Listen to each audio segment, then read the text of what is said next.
Dari topik sebelumnya, kalian mengetahui bahwa ilmuwan sains biasanya melakukan penelitian di laboratorium. Laboratorium biasanya digunakan untuk melakukan percobaan atau eksperimen. Dalam laboratorium terdapat alat-alat yang digunakan oleh para ilmuwan untuk melakukan eksperimen dan membuat pengamatan dengan tepat dan akurat. Mari mengenal beberapa alat laboratorium yang akan kalian gunakan untuk berbagai percobaan IPA pada tingkat SMP.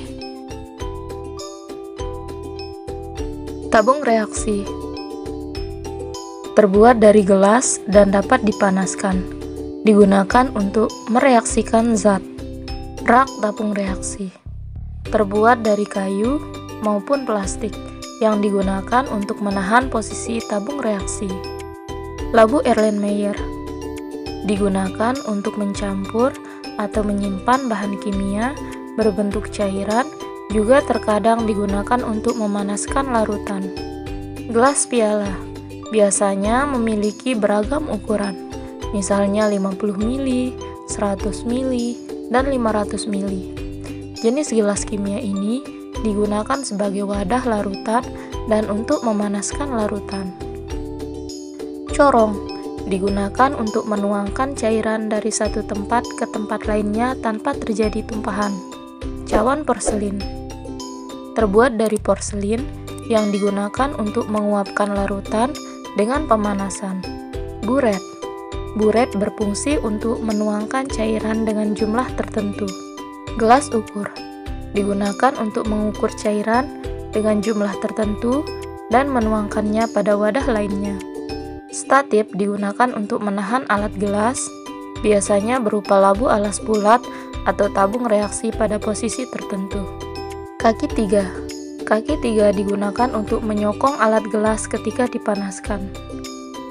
Kawat kasa, jaring kawat besi dengan kasa tipis untuk mendistribusikan panas sehingga panas merata dan mencegah terjadinya retakan karena pemanasan langsung pada alat gelas.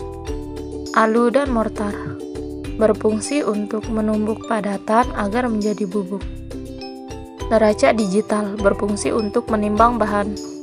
Mikroskop berfungsi untuk mengamati benda yang berukuran sangat kecil. Pengaduk kaca, batang pengaduk kaca berfungsi untuk mengaduk bahan kimia atau larutan yang direaksikan. Pipet tetes berfungsi untuk mengambil larutan dalam volume sedikit. Termometer berfungsi untuk mengukur suhu. Lup berfungsi untuk memperbesar dan memperjelas objek yang diamati. Kacamata berfungsi untuk melindungi mata. Seringkali dalam membuat laporan percobaan, kalian perlu menggambarkan susunan alat yang digunakan dalam percobaan tersebut. Sesuai kesepakatan ahli sains di seluruh dunia, diagram alat digambarkan dalam bentuk dua dimensi, yaitu berupa kurva dan garis. Kalian tidak perlu menjadi ahli gambar untuk dapat menggambar diagram alat laboratorium. Selalu gunakan pensil dan penggaris untuk menggambar diagram alat. Tahukah kalian bahwa laboratorium IPA dapat menjadi tempat yang sangat berbahaya apabila kalian tidak berhati-hati? Gambar simbol-simbol berikut terdapat pada berbagai bahan yang ada di laboratorium. Ada juga yang terdapat pada ruangan laboratorium tertentu. Eksplosif. Bahan kimia yang diberi simbol seperti gambar ini adalah bahan yang mudah meledak. Ledakan pada bahan tersebut bisa terjadi karena beberapa penyebab. Misalnya, karena benturan, pemanasan, pukulan, gesekan, reaksi dengan bahan kimia lain, atau karena adanya sumber percikan api. Oxidizing. Bahan kimia yang diberi simbol seperti ini adalah bahan yang bersifat mudah menguap dan mudah terbakar melalui oksidasi. Penyebab terjadinya kebakaran umumnya terjadi akibat reaksi bahan tersebut dengan udara yang panas, percikan api, atau karena reaksi dengan bahan-bahan yang bersifat reduktor. Flammable. Simbol bahan kimia ini menunjukkan bahwa bahan tersebut bersifat mudah terbakar. Toksik. Simbol bahan kimia di samping menunjukkan bahwa bahan tersebut adalah bahan beracun. yang dapat mengakibatkan keracunan akut dan kronis, bahkan bisa hingga menyebabkan kematian pada konsentrasi tinggi. Simbol bahan kimia ini sebetulnya terbagi menjadi dua kode, yaitu kode XN dan kode XI.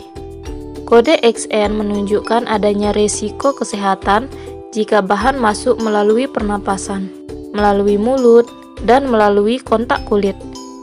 Sedangkan kode XI menunjukkan adanya resiko inflamasi jika bahan kontak langsung dengan kulit dan selaput lendir.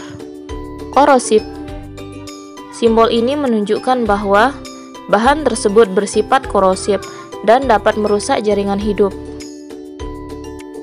Simbol pada gambar di samping menunjukkan bahwa bahan tersebut berbahaya bagi lingkungan. Melepasnya langsung ke lingkungan, baik itu ke tanah, udara, perairan, atau ke mikroorganisme dapat menyebabkan kerusakan ekosistem.